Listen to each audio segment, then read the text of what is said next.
नारायण नारायण नारायण। वसुदेवसुतं देवं कंसचाणूरमर्दनं देवकी परमानंदं कृष्णं वंदे जगद्गुरुं। राधे राधे, प्रणाम सभी को। कल 44वें श्लोक तक की व्याख्या हो गई थी। आज 45वें श्लोक से शुरू करते हैं अपन। युद्ध से होने वाली अनर्थ परंपरा के वर्णन का खुद अर्जुन पर क्या असर पड़ा, इसको वह आगे के श्लोक में बताते हैं। अहो बत महत् पापम कर्तुम व्यवसिता व्ययम यद्राज्य सुखलोभेन हंतुम स्वजनम उद्यता। हंतुम स्वजनम उद्यता। व्याख्या। अहो बत स्वजनम उद्यता। ये दुर्योधन आदि दुष्ट हैं, इनकी धर्म पर दृष्टि नहीं है, इन पर लोभ सवार हो गया है, इसलिए ये युद्ध के लिए तैयार हो जाए तो कोई आश्चर्य की बात नहीं है। परंतु हम लोग तो धर्म अधर्म को, कर्तव्य अकर्तव्य को, पुण्य पाप को जानने वाले हैं। ऐसा जानकर होते हुए भी अनजान मनुष्यों की तरह हम लोगों ने बड़ा भारी पाप करने का निश्चय कर लिया है। इतना ही नहीं, युद्ध में अपने स्वजनों को मारने के लिए अस्त्र शस्त्र लेकर तैयार हो गए हैं। यह हम लोगों के लिए बड़े भारी आश्चर्य की और खेद की बात है, अर्थात सर्वथा अनुचित बात है। हमारी जो जानकारी है, हमने जो शास्त्रों से सुना है, गुरुजनों से शिक्षा पाई है, अपने जीवन को सुधारने का विचार किया है, उन सबका अनादर करके आज हमने युद्ध रूपी पाप करने के लिए विचार कर लिया है। यह बड़ा भारी पाप है, महत् पापम। इस श्लोक में अहो और बत ये दो पद आए हैं। इनमें अहो पद आश्चर्य का वाचक है। आश्चर्य यही है कि युद्ध से होने वाली अनर्थ परंपरा को जानते हुए भी हम लोगों ने युद्ध रूपी बड़ा भारी पाप करने का पक्का निश्चय कर लिया है। दूसरा बत पद खेद का, दुख का वाचक है। दुख यही है कि थोड़े दिन रहने वाले राज्य और सुख के लोभ में आकर हम अपने कुटुंबियों को मारने के लिए तैयार हो जाते हैं। पाप करने का निश्चय करने में और स्वजनों को मारने के लिए तैयार होने में केवल राज्य का और सुख लोभ का ही कारण है। तात्पर्य है कि अगर युद्ध में हमारी विजय हो जाएगी तो हमें राज्य वैभव मिल जाएगा, हमारा आदर सत्कार होगा, हमारी महत्ता बढ़ जाएगी, पूरे राज्य पर हमारा प्रभाव रहेगा, सब जगह हमारा हुक्म चलेगा, हमारे पास धन होने से हम मनचाही भोग सामग्री जुटा लेंगे, फिर खूब आराम करेंगे, सुख भोगेंगे। इस तरह हमारे पर राज्य और सुख का लोभ छा गया है, जो हमारे जैसे मनुष्यों के लिए सर्वथा अनुचित है। इस श्लोक में अर्जुन यह कहना चाहते हैं कि अपने सद्विषयों का, अपनी जानकारी का आदर करने से ही शास्त्र, गुरुजन आदि की आज्ञा मानी जा सकती है। परंतु जो मनुष्य अपने सद्विचारों का निरादर करता है, वह शास्त्रों की, गुरुजनों की और सिद्धांतों की अच्छी अच्छी बातों को सुनकर भी उन्हें धारण नहीं कर सकता। अपने सद्विचारों का बार बार निरादर, तिरस्कार करने से सद्विचारों की सृष्टि बंद हो जाती है। फिर मनुष्य को दुर्गुण दुराचार से रोकने वाला है ही कौन। ऐसे ही हम भी अपनी जानकारी का आदर नहीं करेंगे तो फिर हमें अनर्थ परंपरा से कौन रोक सकता है, अर्थात कोई नहीं रोक सकता। यहाँ अर्जुन की दृष्टि युद्ध रूपी क्रिया की तरफ है। वे युद्ध रूपी क्रिया को दोषी मानकर उससे हटना चाहते हैं, परंतु वास्तव में दोष क्या है, इस तरफ अर्जुन की दृष्टि नहीं है।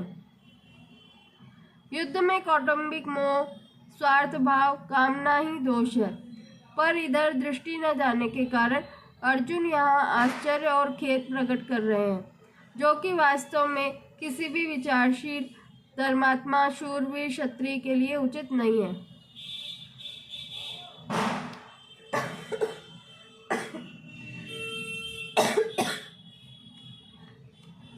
अर्जुन ने पहले 38वें श्लोक में दुर्योधन के युद्ध में प्रवृत्त होने में, कुलक्षय के दोष में और मित्रद्रोह के पाप में लोभ को कारण बताया, और यहाँ भी अपने को राज्य और सुख के लोभ के कारण महान पाप करने को उद्यत बता रहे हैं। इससे सिद्ध होता है कि अर्जुन पाप के होने में लोभ को हेतु मानते हैं। फिर भी आगे 3रे अध्याय के 36वें श्लोक में अर्जुन ने मनुष्य न चाहता हुआ भी पाप का आचरण क्यों कर बैठता है, ऐसा प्रश्न क्यों किया। इसका समाधान है कि यहाँ तो कौटुंबिक मोह के कारण अर्जुन युद्ध से निवृत्त होने को धर्म और युद्ध में प्रवृत्त होने को अधर्म मान रहे हैं, अर्थात उनकी शरीर आदि को लेकर केवल लौकिक दृष्टि है, इसलिए वे युद्ध में स्वजनों को मारने में लोभ को हेतु मान रहे हैं। परंतु आगे गीता का उपदेश सुनते सुनते उनमें अपने श्रेय कल्याण की इच्छा जागृत हो गई है, इसलिए वे कर्तव्य को छोड़कर न करने योग्य काम में प्रवृत्त होने में कौन कारण है, ऐसा पूछते हैं। अर्थात वहाँ अर्जुन कर्तव्य की दृष्टि से साधक की दृष्टि से पूछते हैं। आश्चर्य और खेद में निमग्न हुए अर्जुन आगे के श्लोक में अपनी दलीलों का अंतिम निर्णय बताते हैं।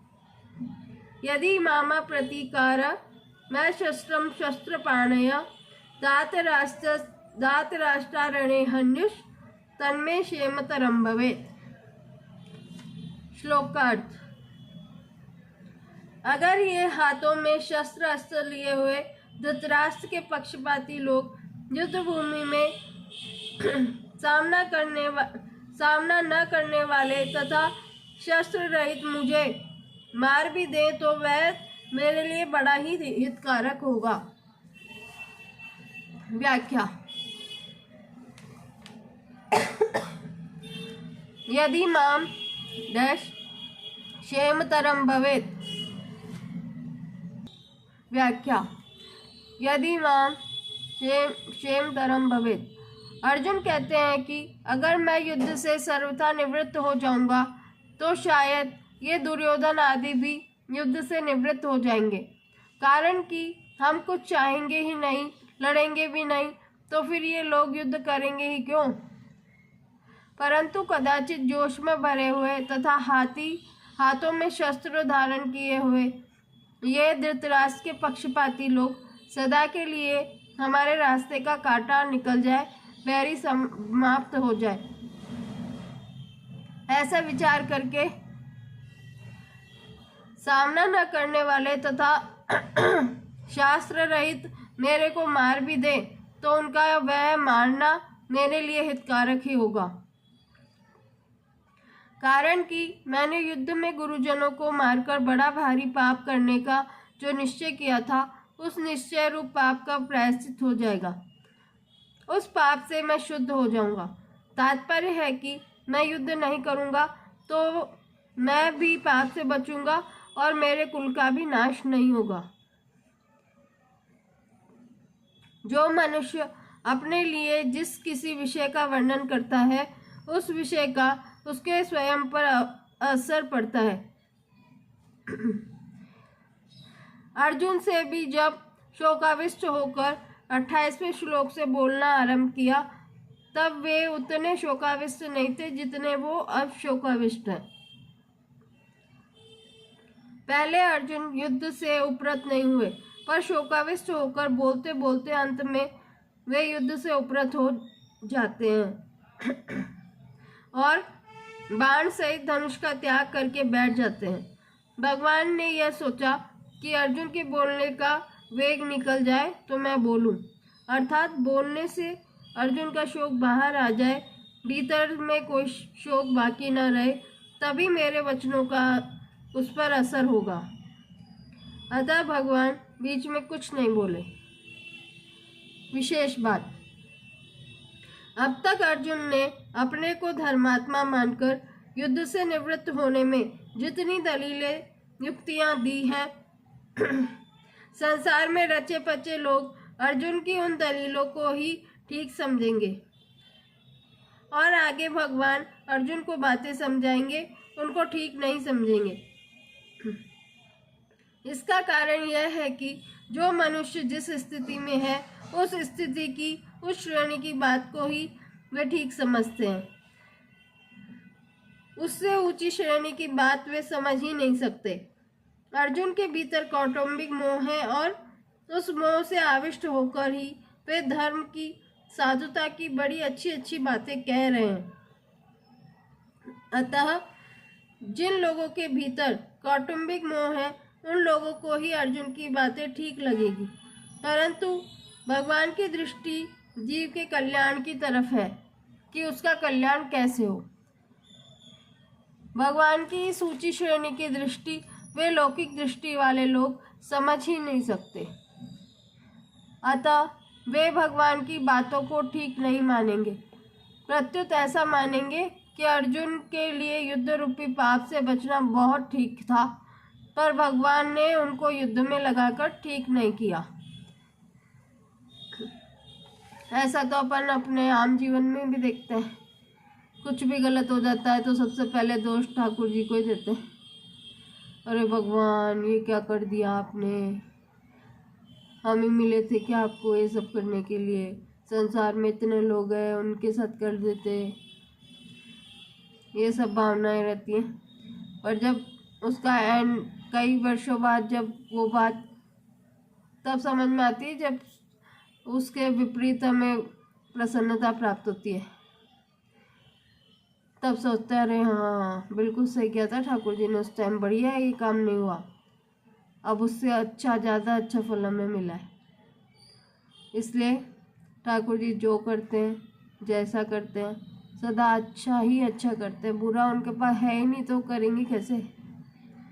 बुराई तो सिर्फ हम में है कि हम अच्छे में भी बुरा ढूंढ ही लेते हैं। अस्तु। वास्तव में भगवान ने अर्जुन से युद्ध नहीं कराया है, प्रत्युत उनको अपने कर्तव्य का ज्ञान कराया है। युद्ध तो अर्जुन को कर्तव्य रूप से स्वतः प्राप्त हुआ था, अतः युद्ध का विचार तो अर्जुन का खुद का ही था। वे स्वयं ही युद्ध में प्रवृत्त हुए थे, तभी तो भगवान को निमंत्रण देकर लाए थे। सही बात है। परंतु उस विचार को अपनी बुद्धि से अनिष्ट कारक समझकर वे युद्ध से विमुख हो रहे थे, अर्थात अपने कर्तव्य के पालन से हट रहे थे। इस पर भगवान ने कहा है कि यह जो तू युद्ध नहीं करना चाहता, यह तेरा मोह है। अतः समय पर जो कर्तव्य स्वतः प्राप्त हुआ है उसका त्याग करना उचित नहीं है। कोई बद्रीनारायण जा रहा था, परंतु रास्ते में उसे दिशा भ्रम हो गया, अर्थात उसने दक्षिण को उत्तर और उत्तर को दक्षिण समझ लिया। अतः वह बद्रीनारायण की तरफ न चलकर उल्टा चलने लग गया। सामने से उसको एक आदमी मिल गया। उस आदमी ने पूछा कि भाई कहाँ जा रहे हो? वह बोला बद्रीनारायण। वह आदमी बोला कि भाई बद्रीनारायण इधर नहीं है, उधर है, आप तो उल्टे जा रहे हो। अतः वह आदमी उसको बद्रीनारायण भेजने वाला नहीं है, किंतु उसको दिशा का ज्ञान कराकर ठीक रास्ता बताने वाला है।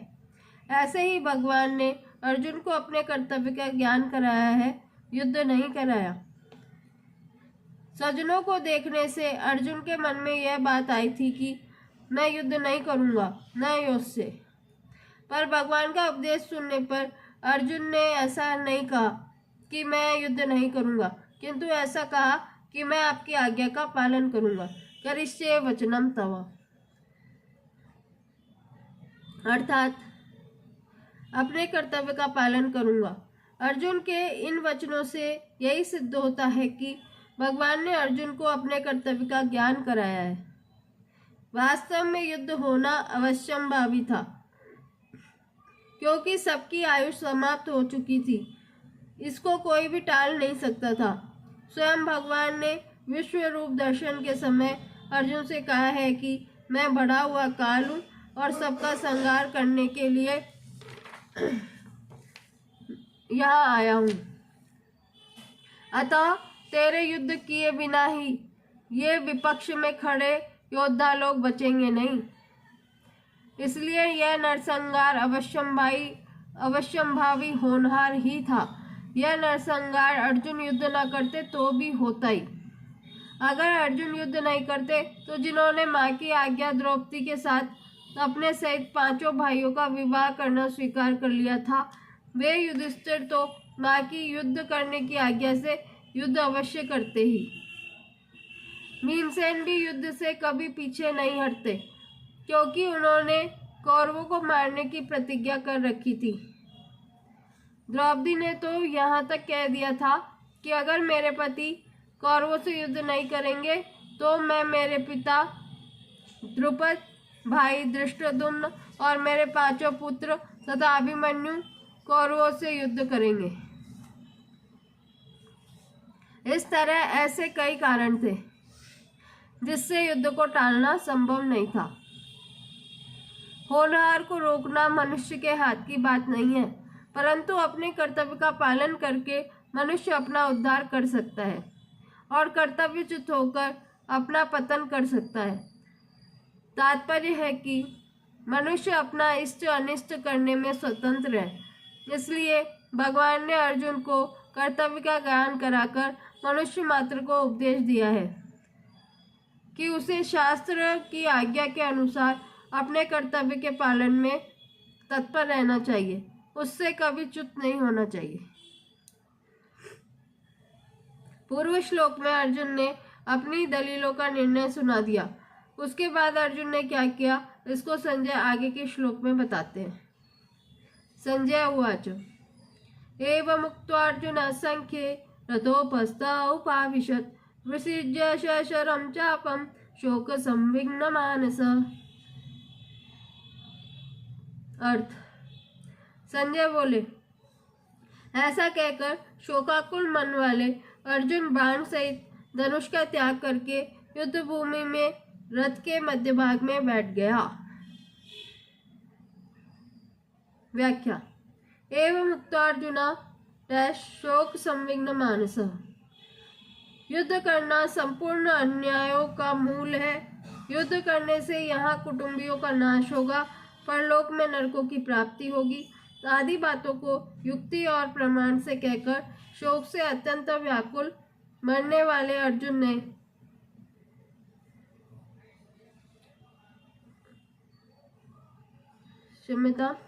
शोक से अत्यंत व्याकुल मन वाले अर्जुन ने युद्ध न करने का पक्का निर्णय कर लिया।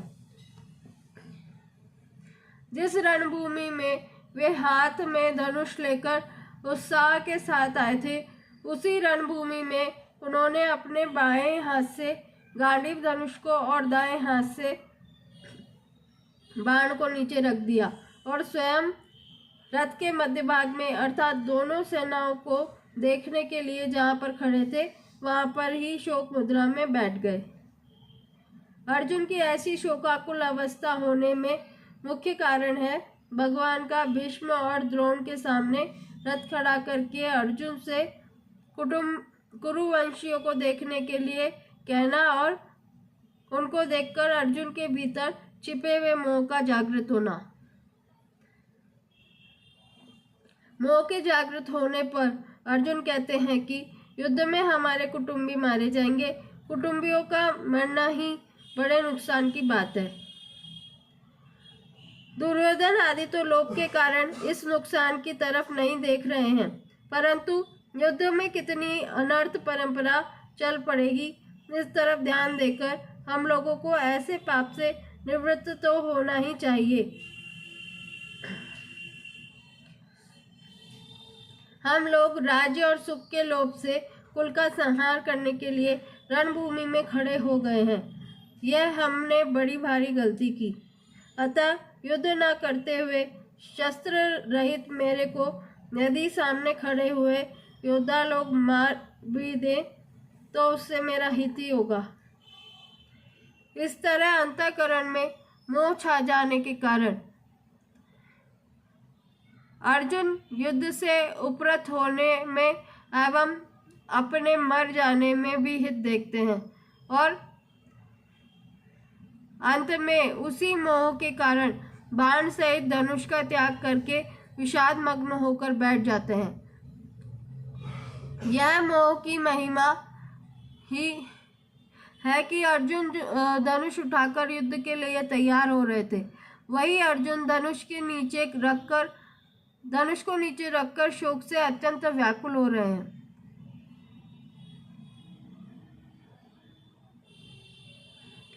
मोह के कारण। ओम तत्सदिति श्रीमद्भगवद्गीतासु उपनिषत्सु ब्रह्म विद्यायां योगशास्त्रे श्री कृष्णार्जुन संवादे अर्जुन विषाद योगो नाम प्रथमोऽध्यायः। इस प्रकार ओम तत्सत इन भगवान नामों के उच्चारण पूर्वक ब्रह्म विद्या और योग शास्त्र में श्रीमद् भगवद गीतोपनिषद रूप श्री कृष्ण अर्जुन संवाद में अर्जुन विषाद योग नामक पहला अध्याय पूर्ण हुआ। श्री कृष्णार्पणमस्तु। प्रत्येक अध्याय की समाप्ति पर महर्षि वेदव्यास जी ने जो उपयुक्त पुष्पिका लिखी है, इसमें श्रीमद् भगवद गीता का विशेष महत्व और प्रभाव ही प्रकट किया गया है। ओम तत्सत ये तीनों सच्चिदानंद घन परमात्मा के पवित्र नाम हैं। ये मात्र जीवों का कल्याण करने वाले हैं। इनका उच्चारण परमात्मा के सम्मुख करता है और शास्त्रविद कर्तव्य कर्मों के अंग वैगुण्य को मिटाता है। अतः गीता के अध्याय का पाठ करने में, श्लोक, पद और अक्षरों के उच्चारण में जो भूले हुई हैं उनका परिमार्जन करने के लिए और संसार में संबंध विच्छेद पूर्वक भगवत संबंध की याद आने के लिए प्रत्येक अध्याय के अंत में ओम तत्सत का उच्चारण किया गया है। महर्षि वेदव्यास जी के द्वारा अध्याय के अंत में ओम के उच्चारण का तात्पर्य है कि मेरी रचना का अंग वैगुण्य मिट जाए। तत् के उच्चारण का तात्पर्य है कि मेरी रचना भगवत प्रीत्यर्थ हो जाए और सत के उच्चारण का तात्पर्य है कि मेरी रचना सत्य अर्थात अविनाशी फल देने वाली हो। इति बस मेरा यही प्रयोजन है, इसके सिवाय मेरा व्यक्तिगत और कोई प्रयोजन नहीं है। और मैं भी आपसे बार बार यही कहती हूँ कि संतों की प्रसन्नता ही मेरा प्रयोजन है और मेरा कोई स्वार्थ सिद्धि का प्रयोजन नहीं है। मैंने बस इसीलिए ये चैनल बनाया है और इसीलिए मैं आप सबके सामने ये सत्संग चर्चा कर रही हूँ कि बचपन से जिन स्वामी जी महाराज ने पाल पोस के इतना बड़ा किया आज हमें, तो उनके लिए कुछ कर पाए, उनके ग्रंथ को ही सुना पाए सब लोगों को। क्योंकि इतना बड़ा ग्रंथ देखकर लोग पढ़ने में हिचकिचाते हैं, अरे कौन पढ़ेगा। तो भाई समय नहीं मिलता आप लोगों को, तो सुनने के लिए तो थोड़ा सा समय निकालिए, पढ़ नहीं पाते हैं तो। अस्तु। जो श्रीमत अर्थात सर्व शोभा संपन्न है और जिनमें संपूर्ण ऐश्वर्य, धर्म, यश, श्री, ज्ञान और वैराग्य, ये 6 भाग नित्य विद्यमान रहते हैं, उन भगवान के मुख से निकली हुई होने के कारण इसको श्रीमद् भगवत कहा गया है। जब मनुष्य मस्ती में, आनंद में होता है, तब उसके मुख से स्वतः गीत निकलता है। भगवान ने इसको मस्ती में आकर गाया है, इसलिए इसका नाम गीता है।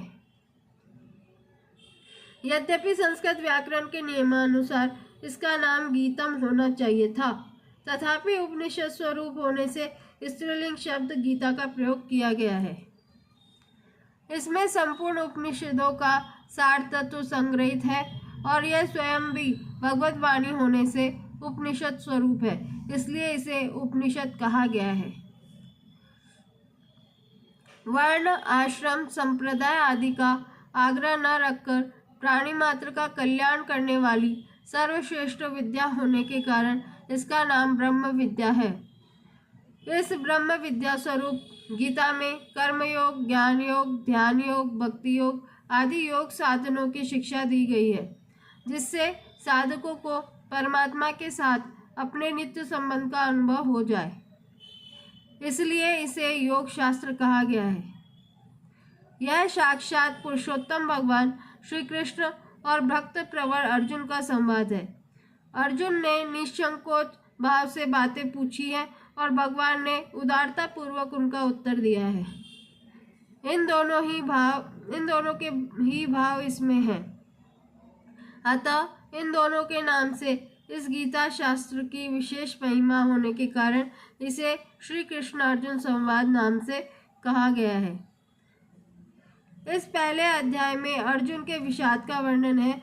यह विषाद भी भगवान अथवा संतों का संग मिल जाने पर संसार से वैराग्य उत्पन्न करके कल्याण करने वाला हो जाता है। यद्यपि दुर्योधन आदि को भी विषाद हुआ है, तथापि उनमें भगवान से विमुक्ता होने के कारण उनका विषाद योग नहीं हुआ। केवल अर्जुन का विषाद ही भगवान के सम्मुखता होने के कारण योग अर्थात भगवान के नित्य संबंध का अनुभव कराने वाला हो गया। इसलिए इस अध्याय का नाम अर्जुन विषाद योग रखा गया है। प्रत्येक अध्याय के अंत में पुष्पिका देने का तात्पर्य है कि अगर साधक एक अध्याय का भी ठीक तरह से मनन विचार करे तो उस एक ही अध्याय से उसका कल्याण हो जाएगा। समझ में आ रहा है आप लोगों के क्या लिखा हुआ है इसमें? ढंग से मनन करेंगे, ध्यान से सुनेंगे तो गीता जी का एक अध्याय ही कल्याण करने मात्र एक अध्याय से ही कल्याण हो सकता है आप लोगों का। तो फिर पूरी गीता जी पढ़ लेंगे तो बात ही क्या है। पढ़नी भी नहीं है आपको तो क्या सुननी है? कम से कम सुनने के लिए तो समय निकालिए। परिशिष्ट भाव। गीता की पुष्पिका में ब्रह्म विद्यायाम, योग शास्त्रे और श्री कृष्णार्जुन संवादे ये तीन पद तो एक वचन में आए हैं, पर श्रीमद् भगवद गीतासु और उपनिषत्सु ये दो पद बहुवचन में आए हैं। इसका तात्पर्य है कि भगवद वाणी संपूर्ण उपनिषदों में श्रीमद् भगवद गीता भी एक उपनिषद है, जिसमें ब्रह्म विद्या, ज्ञान योग, योग शास्त्र, कर्मयोग और श्री कृष्ण अर्जुन संवाद, भक्ति योग तीनों आए हैं। गीता में श्री कृष्णार्जुन संवाद का आरंभ और अंत भक्ति में ही हुआ है। आरंभ में अर्जुन किम कर्तव्य विमूढ़ होकर भगवान के शरण होते हैं, शिष्यस्तेहम साधिमां त्वं प्रपन्नम, और अंत में भगवान के द्वारा मामेकम शरणं व्रज पदों से पूर्ण शरणागति की प्रेरणा करने पर अर्जुन पूर्णतया शरणागत हो जाते हैं। करिष्ये वचनम तव। अर्जुन ने अपने श्रेय का उपाय पूछा था, मतलब कल्याण का उपाय पूछा था। इसलिए भगवान ने गीता में ज्ञान योग और कर्म योग का भी वर्णन किया है। पहले अध्याय के पद, अक्षर और उवाच। इस अध्याय में अथ प्रथमोध्याय के 3 धृतराष्ट्र उवाच, संजय उवाच आदि पदों के 12 श्लोकों के 558 और पुष्पिका के 13 पद है। ये सब प्रश्नों में पूछा जाएगा, कृपया ध्यान से सुने। इस प्रकार संपूर्ण पदों का योग 586 है। कितना है? 586, 586। इस अध्याय में अथ प्रथमोध्याय के बाद के 7 धृतराष्ट्र उवाच, संजय उवाच आदि पदों के 37 श्लोकों के 1504 और पुष्पिका के 48 अक्षर हैं। इस प्रकार संपूर्ण अक्षरों का योग 1596 है। 1596। इस अध्याय के सभी श्लोक 32 अक्षरों के हैं। पहले अध्याय के सभी श्लोक 32 अक्षरों के हैं। इस अध्याय में 6 उवाच हैं।